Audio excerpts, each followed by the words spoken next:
Chapter 35. We were all there that evening.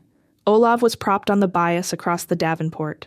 Sig was sitting in the armchair with his well-worn cast shored up by the footstool. I was by the window putting boric acid packs on my nettles.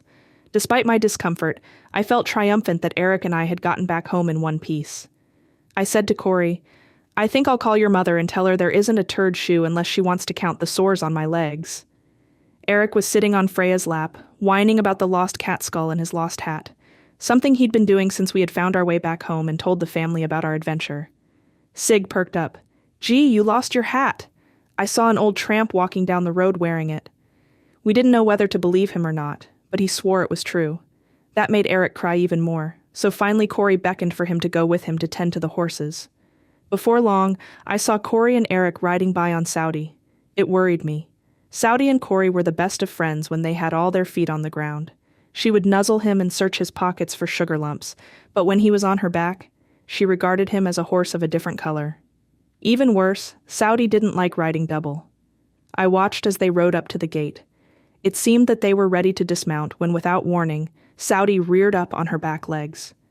She hung in the air for a moment, during which Corey threw Eric clear, and then while he clung to the saddle horn, Saudi, instead of dropping back down onto her front feet again, lost her balance and sprawled over backwards on top of Corey.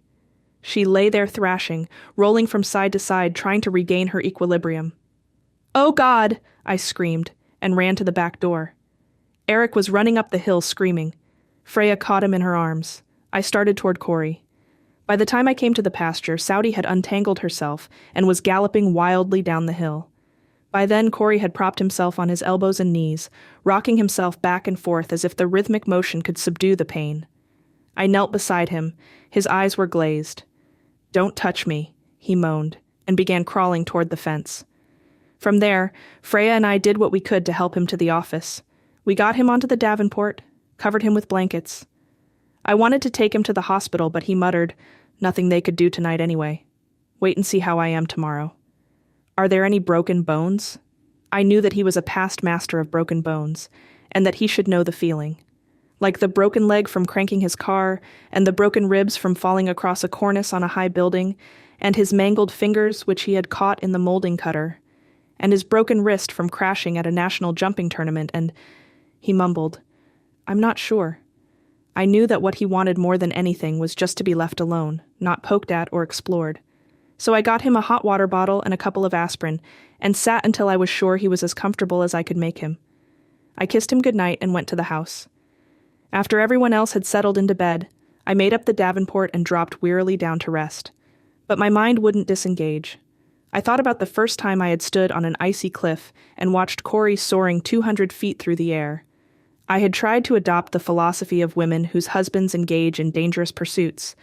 I told myself, "Be still, my heart." You knew he was a ski jumper from the very first day you met him. Each day that he started off for work, I knew he'd be rigging scaffolding, swinging from a bosun's chair, or walking along a tiny ledge 20 stories up. I should have accepted the fact that the hazardous nature of his sport had led him into a hazardous occupation, but for years I pestered him with suggestions that he get a job on the ground, or maybe under the ground, or at the post office, where all he'd have to do is walk around delivering mail, with salary and pension assured. By the next morning, Corey was willing to be taken in for an examination. So there we were, back in the hospital, waiting for Dr. Carlson, and informing every nurse that passed by that I now had 3 ski jumpers with bad legs. When Dr. Carlson came in from examining Corey, he informed me, "There are no fractures, but the tendons in both legs have been pulled, and he's got to stay off his feet for some time." He summed up with a word of sympathy. "It's going to be more painful actually than a break." All the nurses said, "My goodness, how do you manage?" I was beginning to wonder. So began a period which Corey's mother had predicted. She was not surprised. She was, in fact, relieved. Now that the turd accident had happened, we had nothing more to worry about. I should have asked for a guarantee. When spring came and all danger of broken legs had passed, Corey was able to get up and around with the aid of 2 canes. He joined my other 2 patients in little walks up and down the driveway. I watched their slow progress from the living room window. Slow, that is, except for Sig, who by now was using his crutches like vaulting poles. It seemed ironic that 3 men of one household should be crippled up. I wondered if the folks in the surrounding countryside suspected foul play, and if so, who they suspected. When Corey's Norwegian friends called, I tried out my newly learned Norwegian. Corey må sitte på hesten, og ikke at hesten må sitte på ham, which translated means, Corey should sit on the horse, and not the horse on him.